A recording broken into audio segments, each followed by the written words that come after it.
science. Jesus would know the science of this system. He wasn't religious.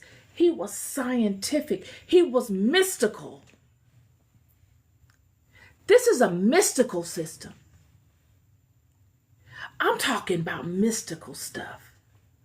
This is a mystical book. This book has nothing to do with religion. We need to get that clear. You all are looking at this wrong if you think this is religion. This house is a monumentally mystical house. From top to bottom, friend, and all points in between. The founders of this house, this way, were deeply mystical people. That was the name of this system before Christianity, before they even called it Judaism. The Judaic system is from Judah, Judaic. This is Shem. This is a mystical system. It is absolutely not religious. And what we find is that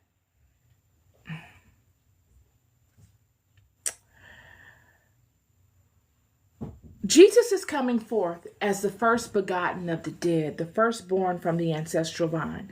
The vine has gotten so full now that God can justify sending one amongst us to offer keys that those of the past wish they had, but had not graduated enough in their walk to receive. And I know that sounds ridiculous, doesn't it? You mean to tell me Moses couldn't get these keys that we're getting now? You mean to tell me that Daniel and all of his brethren and the monumental things that they did could not get these keys? I'm saying that Daniel and Moses and all of the great ones of the house had keys that surpassed certain things that we partake of now, but that the vine portion, the build up of activity within this house had not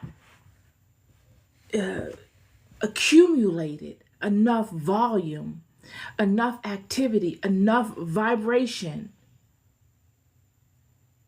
within the unseen to justify one coming in the physical.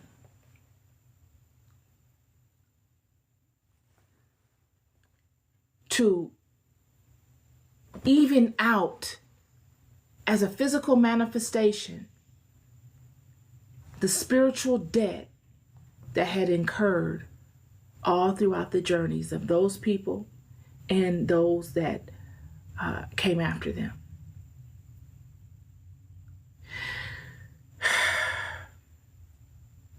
I'm going to keep reading. Verse 19, for it pleased the Father that in him should all fullness dwell. This is what I'm saying.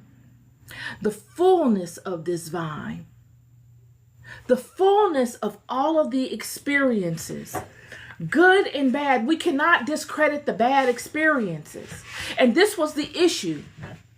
And this is what took it so long, is that the negative issues that the people, the negative karma that the people would incur had gotten so weighty that the good karma, it took the good karma such a long time to outweigh. We're looking at a place in the history of things where all of those that had bartered away the sacred knowledge, that wanted to break away from the house while they were in their bondage years, by breaking away and coveting the knowledge, because they did not want to incur the amount of time to work the karmic debt off. We're looking at a time where that karmic debt has come to a fruition, and the Messiah will be born. A prophecy will come to pass. You see, it's as if during these times in Babylon and all of these different areas of time, after the Babylon captivity, after the scepter of power was taken from Israel and the temple of Jerusalem sunken, that the people lost hope, and they're like, I don't want to wait to come from up under this. I want to get back to our greatness right now because I'm used to that. I still want to capitalize off of this name, and I still want the luxuries that this name offers me, but I don't want to wrestle. I don't want to work off the karma. So they began doing things. They quit their own house, and they decided that they were going to go and covet the knowledge and create something new and leave the rest of the people to deal with this karma, only for time to pass regardless. And prophecy, the prophecy that they didn't want to wait to be fulfilled, there will come a time where that prophecy will be fulfilled. In the book of Isaiah, chapter 53, it speaks to this, the birth of Jesus and him coming forth. They knew these things would happen. They just didn't want to wait. And the Messiah is born. Yet he's born in an environment. This is how the enemy moves, y'all. The enemy knows the Messiah will be born too. And he's born in an environment that is not welcoming of him or his gifts. They don't even know the prophecy. Some of them are expecting it, but the majority of these people are lost. They don't know anything. All they want to do is have comfort. Whatever the latest comforts were for that time, that's what they wanted. So when he comes amongst them, they don't accept him. You see, when his forefathers came amongst the people, they were accepted. When David came amongst the people accepted David because there was a level of righteousness still intact. They still had that righteous spirit. But when Jesus comes, they don't accept him. They rebuke him. They're just a bunch of